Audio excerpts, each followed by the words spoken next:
Okay, let's unpack this. We're looking at this single line. It's almost hidden deep in the Week 12 injury report for the Kansas City Chiefs. Hmm. The status of wide receiver Xavier Worthy. For, the casual fan, it might just be another sprained ankle. Right.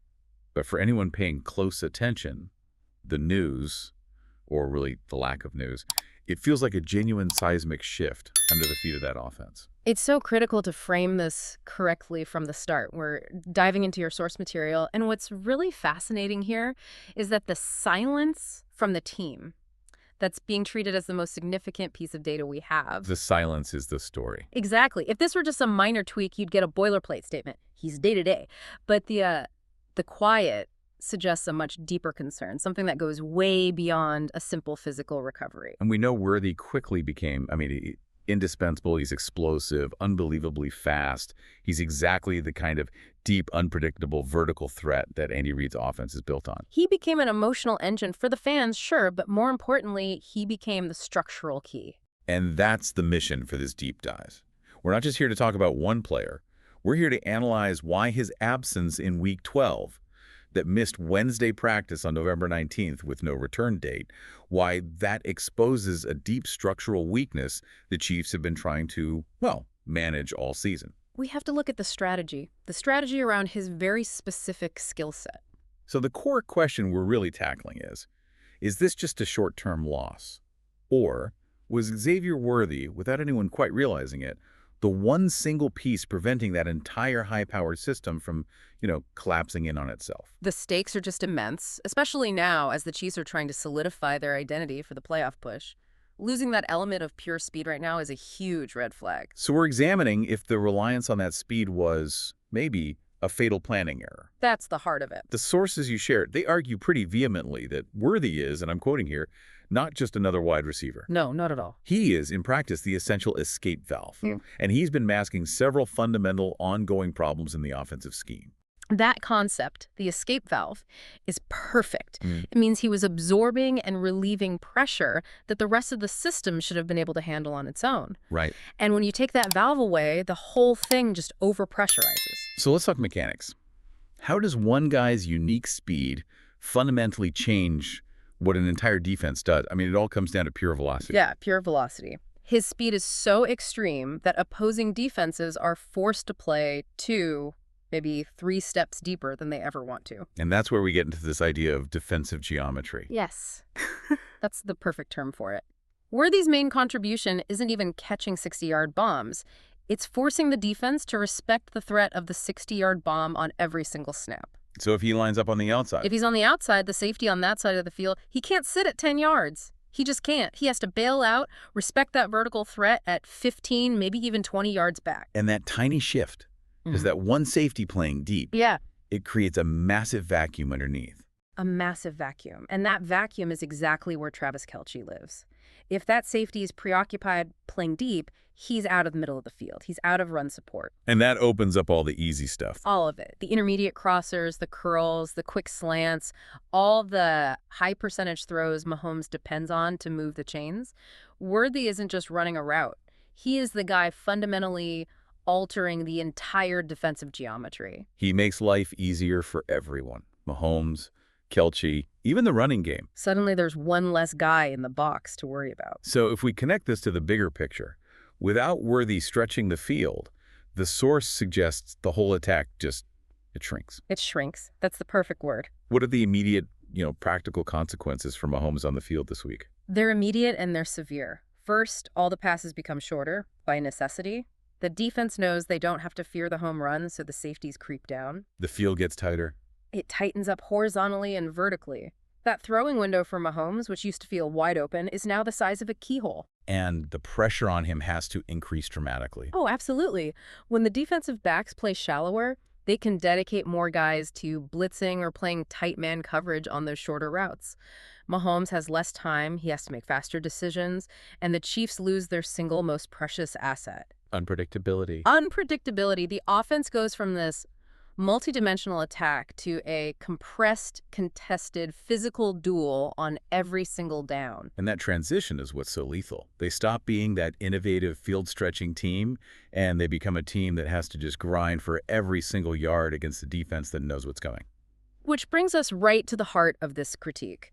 The exposure of a dangerous dependence on such a young, specific talent. Yeah, the expectation coming into the season was that this was a revamped, deep, modern roster, one that could handle losing a guy here or there. And they did bring in talent. The sources list guys like Marquise Hollywood Brown, Juju Smith-Schuster, Tyquan Thornton. Right, these are established professional wide receivers. So why can't one of them just slide into Worthy's role and, maintain that defensive geometry? And this is where we have to get into the technical difference between just speed and what the sources are calling absurd speed. Okay. Hollywood Brown, for instance, he's fast, he's got good speed, defenses respect him, but none of these veterans can replicate Worthy's singular contribution. That absurd speed combined with elite acceleration, the defense just responds in a completely different way to Worthy. Quantitatively different. How does that look on the field? It means the opposing defensive coordinator has to install a game plan built around stopping him. That means dedicated double coverage looks or mandatory two high safeties, even when they'd rather play with one. So Brown is a problem, but Worthy is a philosophy changer. That's it exactly. Brown is fast enough to make you pay if you mess up. Worthy is fast enough to make you change your entire base philosophy before the snap. Without that extreme demand for vertical respect, the defense just adjusts their coverage a little. They don't have to tear up their whole game plan. So the veterans offer redundancy, but not functional equivalence. They can't replicate the threat level. And that explains why this reliance is explicitly called an offensive planning error in your source material. It wasn't just bad luck, it was a structural oversight. It raises a big question then. When you build an offense around a generational skill like Worthy's speed, do you also have to acknowledge how fragile that makes you? And the critique is that the Chiefs didn't. They didn't build in robust counterbalances. They basically banked on that one player's speed being the solution to every problem they had last year. So if they had seen this coming, that they'd be this dependent on the passing geometry, what should the planning have looked like? What was missing? Diversification, plain and simple. And the most glaring omission, the necessary counterweight to all that speed, is the running game. Right. If your passing offense is going to be so dependent on speed stretching the defense out, you need a running game that can punish them for dropping safeties deep. And conversely, if the defense compresses because your deep threat is gone, your running game needs to be powerful enough to exploit that. So the error wasn't just relying on Worthy, it was failing to develop a ground attack that could thrive without the benefit of that deep ball geometry. Precisely. They put all their chips on the vertical passing game being the skeleton key for the offense, and they just didn't prepare the system to withstand losing that key. And now they're forced to adjust under pressure in the middle of a playoff race. The clock is ticking. Yeah. Relentlessly. This injury, if it goes beyond week 12, it doesn't just cost them a game. It could cost them their rhythm, their momentum, maybe even the division lead. And you can bet their rivals are already adapting. Defensive coordinators aren't going to wait to see what happens. So what's the new strategy against them? It shifts entirely. You force the Chiefs into a physical duel.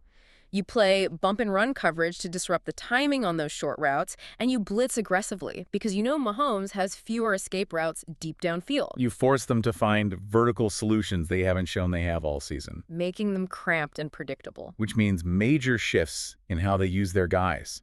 If Worthy stays on the sideline, other players have to fundamentally change their approach. Absolutely. Marquise Brown, he's the high-profile vet. He can't just run deeper routes now. He has to command that same vertical respect. He has to force the defense's hand. And Juju Smith-Schuster. He's the possession guy. He needs to be way more aggressive in that intermediate game, winning those contested catches that Worthy's threat used to make so much easier. And the pressure on Mahomes just goes up and up.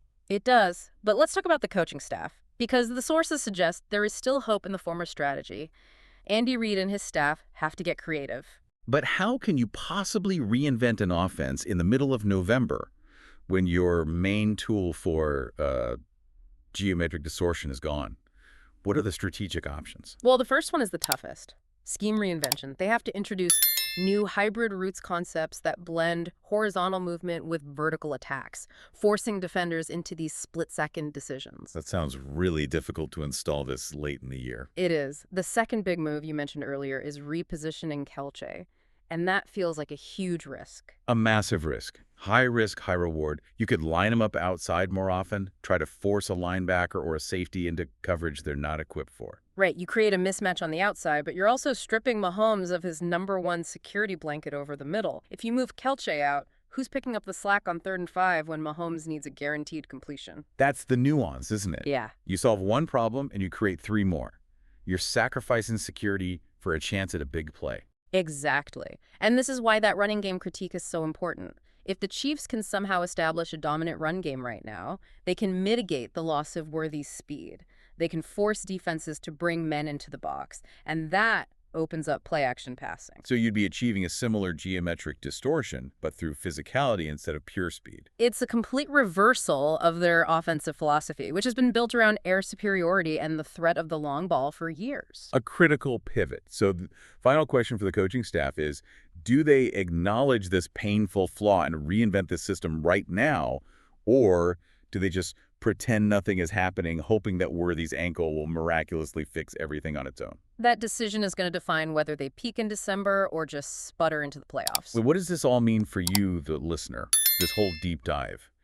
It wasn't really about an ankle, was it? It was about systems independence. The Chiefs' future hinges less on Xavier Worthy's return date and more on the coaching staff's ability to fix this foundational structural flaw his absence exposed. The reality we've uncovered from the sources is, frankly, a startling vulnerability. An offense that was built on a very dangerous premise, that one player's elite speed could paper over some deep issues in their depth and their strategic balance. And now they're forced into this critical reassessment of their entire philosophy. From how they use Kelce to how they develop a ground game they've neglected, it's a true moment of reckoning. They relied on one guy to solve a foundational issue, and now that foundation is shaking. And here's the twist, the one provocative thought we want to leave you with. What if this injury, this exposure of fragility, what if it's exactly the shock the team needed to fine-tune everything before the playoffs?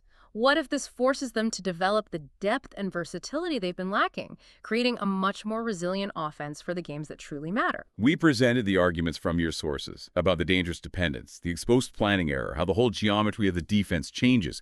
Now, we want you to consider, do you believe Xavier Worthy's absence is just a manageable detail, or is it a sign of a much bigger systemic problem in the Chiefs' offensive strategy that will fundamentally change the course of their season? Think about who benefits most when that safety cheats shallow.